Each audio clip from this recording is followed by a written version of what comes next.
va mettre votre plus vilaine robe et vos plus vilaines chaussures. Alors, eh bien, on va se faire beau. On va se faire beau, on va aller chez le coiffeur. On tond, on fait un V sur le front et à hauteur des yeux. C'est-à-dire qu'on obtient un effet esthétique, de loin surtout, parce que sinon de près ça ne change pas grand-chose pour le cheval. Mais de loin, c'est beaucoup plus joli. Donc le tour des yeux sera passé ensuite à une espèce de vaseline, un produit transparent qui fait briller et qui donc agrandit l'œil. On leur met le même brillant sur le nez et sur le toupet. C'est une toilette de fête. C'est comme ça que je t'aime, comme un Dieu qui se meurt. Si vous aimez les chevaux arabes, l'exposition de Marine Oussedik, des dessins extraordinaires, à la Galerie La Simèze, rue du Faubourg Saint-Honoré à Paris. Et maintenant, nous allons revoir des images que vous avez peut-être beaucoup vues, mais on ne s'en lasse pas. Et comme il y a des tas de gens en province qui n'ont pas vu ce film, je vous signale qu'il faut aller le voir. C'est Microcosmos, produit par Jacques Perrin, un film de Marie Perrenou et Claude Nurizzani. C'est superbe. C'est extraordinaire.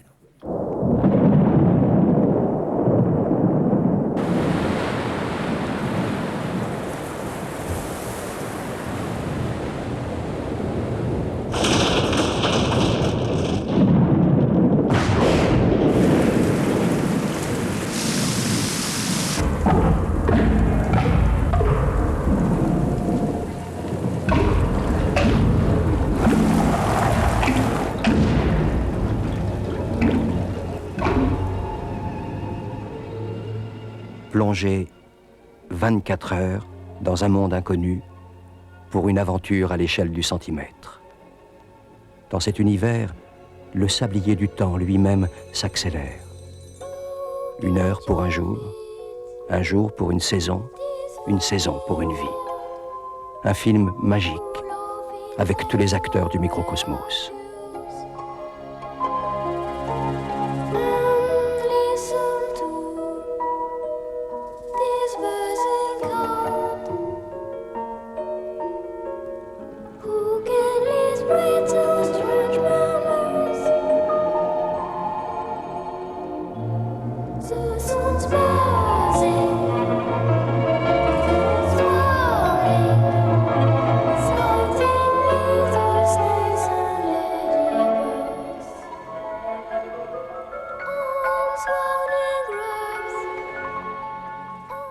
Pour la petite histoire, ils ont voulu un jour filmer l'araignée qui s'appelle l'Argiope en train de dévorer un criquet. C'était par temps d'orage, l'araignée voulait rien savoir, elle boudait, ils ont attendu des heures.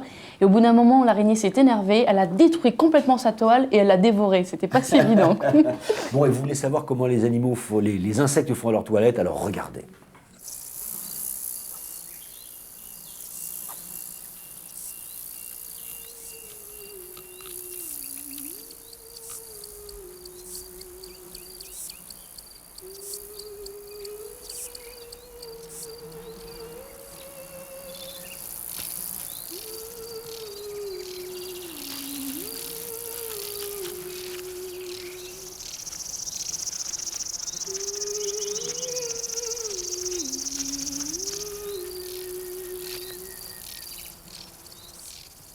Voilà, ça s'appelle Microcosmos, ça passe près de chez vous, il faut y aller. Et maintenant, je vous propose de l'exotisme, de la chaleur et des images sous-marines extraordinaires. Nous nous rendons dans la réserve du Sinaï de Ras Mohammed. Depuis 1989, grâce au gouvernement égyptien et l'aide de la communauté européenne, une grande partie du Sinaï fait l'objet d'une importante protection écologique. Situé à la pointe sud, le parc de Ras Mohammed a été déclaré le premier parc égyptien car c'est un des endroits les plus riches en ce qui concerne la vie terrestre et sous-marine. Il s'est établi comme une référence en matière de protection et la ville de Sharm el-Sheikh devient un modèle de développement touristique pour toute l'Égypte. En quelques années, l'extension du parc a progressé. Il s'étend à présent sur une surface d'à peu près 2000 km², englobant 3 zones côtières protégées, un parc national et 2 zones de réserve naturelle sous gestion. Depuis mars 1996, un 4e parc est entré dans ce qui s'appelle le programme de gestion du Sud Sinaï. Ce parc est la zone protégée de Sainte-Catherine. Il est étalé sur une surface de 5000 km², composée de hautes montagnes désertiques et granitiques.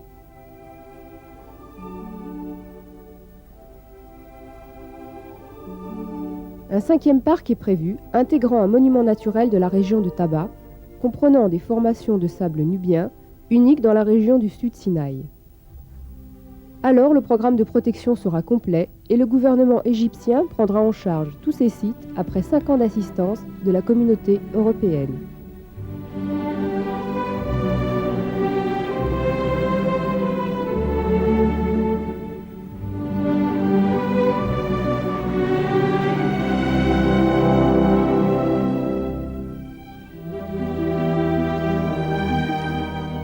Le programme du parc s'occupe non seulement des récifs coralliens et de tout ce qui est associé à eux, mais aussi de recherche sous-marine. Pour cela, 12 rangers et 10 assistants techniques travaillent en permanence. En effet, dans la région de Sharm el-Sheikh, il n'y a pas de décharge d'égout dans les eaux, il est interdit d'utiliser les ancres, et d'ailleurs le parc a installé 120 corps morts dans la plupart des sites de plongée.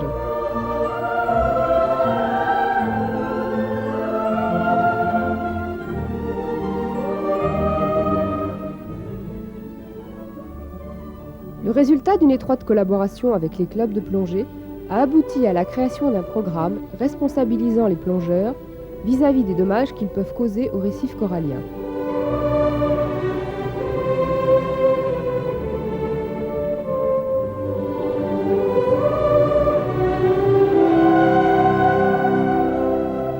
Dans cette région du golfe d'Aqaba, en particulier dans le parc de Ras Mohammed, on recense 200 espèces de coraux différents.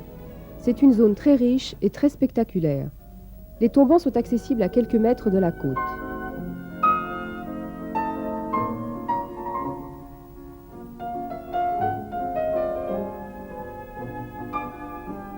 L'étude géologique de cette mer fait apparaître qu'il s'agit d'une mer jeune.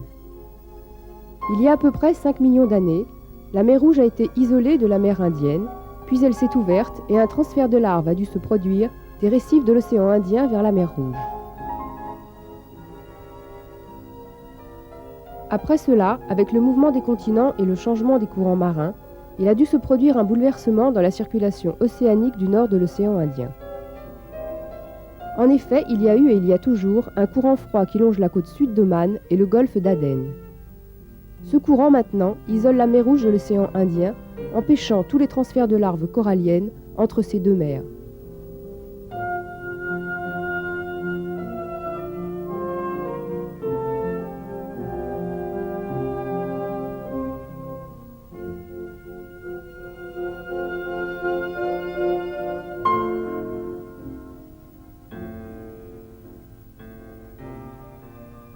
Cela signifie que la mer Rouge devient aujourd'hui un des récifs coralliens les plus importants au monde, car il est considéré comme une ressource génétique isolée.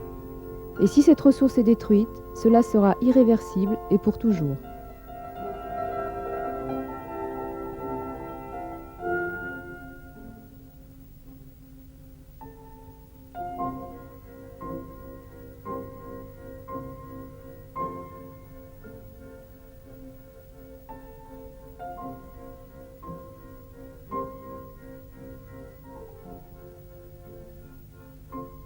Ah, vous avez vu dans ce reportage sous-marin, il y a un petit poisson clown qui se promène dans un drôle de bestiau là. C'est une anémone de mer, c'est ça? Tout à fait, l'anémone de mer qui n'est pas un végétal, il ne faut pas confondre avec les végétaux, c'est un animal qui appartient à la même famille que les gorgones, les coraux et les méduses. Donc un animal à part entière.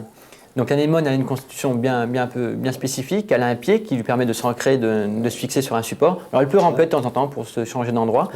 Elle se promène, voilà. Tout à fait. Bon. Elle a une bouche et qui sert en fait, qui est un orifice unique, qui lui sert aussi d'anus. En fait, elle mange, elle éjecte. Si, tout à fait. Non, c'est la nature. Et cette bouche donc est entourée de tentacules, toujours multiples de 6, alors tentacules qui sont urticants, qui lui permettent donc de se défendre et de manger des proies. Ça gratte. Ça pique, ça gratte, ça démange, ça fait des petits boutons, c'est très désagréable. Et donc l'anémone capture des petits poissons, des crevettes ou d'autres mollusques et crustacés dont elle se nourrit. Grâce à ses tentacules, en fait, elle l'enlace dès qu'il effleure ses tentacules. Et la fonction urticante, en fait, paralyse complètement l'animal et ensuite, donc, elle le digère. Et elles se reproduisent de manière un peu particulière. Voilà, en fait, elles ont 2 méthodes pour se reproduire. La première, la méthode animale, en fait, sexuée, mâle-femelle et tout, avec fécondation.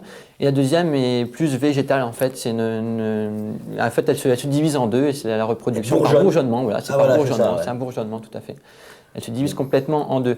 Et ça se défend, ça a des prédateurs? Bien sûr, ça a des prédateurs, notamment un poisson, qui est le poisson papillon, qui ne mange que des anémones. Donc là, les cellules urticantes font aussi un peu leur effet vis-à-vis d'autres poissons. Mais une autre méthode, en fait, elle rentre complètement dans son pied, ça fait un tube immonde. On ne voit plus rien qui sort. Bien, écoutez, de toute façon, ne mangez pas d'anémones, ça pourrait vous être très fatal. Je ne pense pas d'ailleurs qu'on va manger des anémones un jour. Nous allons retrouver Marie-Laure, qui est quelque part par là-bas, dans le jardin, avec un petit toutou de la Fondation Lisa adopté. Marie-Laure, tout de suite.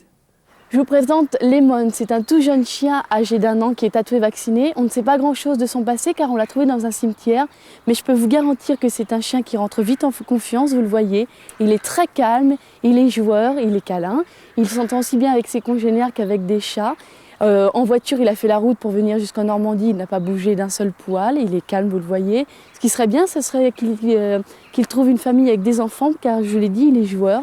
Il se trouve actuellement à l'association Lisa, dont le numéro de téléphone est le 01 30 41 55 45. Vous voyez comme il est facile à vivre, donc je pense qu'il va vite trouver une famille grâce à vous. Voilà, et la semaine prochaine, eh bien, nous aurons d'autres chiens adoptés puisque nous serons à la SPA de Gennevilliers et nous ferons une émission spéciale pour vous apprendre à bien choisir un chien, à déjouer tous les pièges. Voilà, et maintenant il ne nous reste plus qu'à vous dire au revoir. Au revoir, à la semaine prochaine, bon dimanche.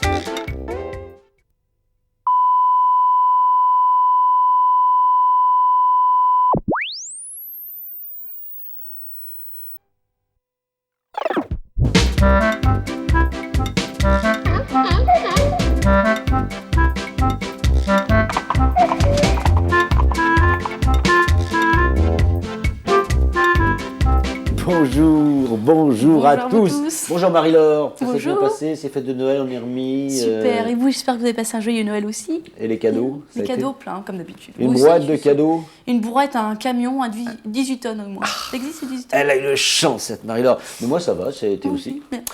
Mais, et vous avez eu plein de cadeaux, mais vous n'avez pas eu le nôtre de cadeaux. Vous le méritez. Et vous le méritez, ça c'est sûr. Vous le méritez parce que vous êtes des téléspectateurs gentils, assidus, etc., et que vous aimez bien les animaux. Alors, nous avons décidé de vous faire un beau cadeau. Pour cette émission, nous avons été voir 5 personnalités. Vous allez voir lesquelles, c'est pas n'importe quoi. Et ces 5 personnalités, nous avons été les voir évoluer avec leurs chiens, avec leurs chats, avec leurs animaux, leurs chevaux. Et on va tout de suite vous présenter la première. Alors, on a choisi qui? C'est un collègue de France 3 qui présente tous les soirs Facile à chanter, une émission que vous adorez. C'est Pascal Brunner qui vous présente ses chats et son chien. Regardez. Voilà, Monsieur Lafayette. Oh, petit bébé. Noisette. Dis bonjour. Dis bonjour, Léo. C'est Léo, celui-là. Et voici Cookie, le grognon. Il a pas, comme pas trop la télé. Hein, mon Cookie? Allez, c'est fini. Cookie, c'est le plus ancien. Il a 9 ans. Il a supporté donc l'arrivée des 4 chats. Il a supporté plein de déménagements parce qu'il me suit partout en gala, en tournée, en province. Et quand on va au resto, je demande toujours une petite gamelle pour mon chien et il mange son petit steak à côté. C'est plus qu'un carrefour, ça a dû se mélanger dans tous les sens. Il y a du York, il y a du Griffon, on ne sait pas trop les origines, mais enfin il est sympa, c'est l'essentiel. Lafayette! Viens manger, bébé!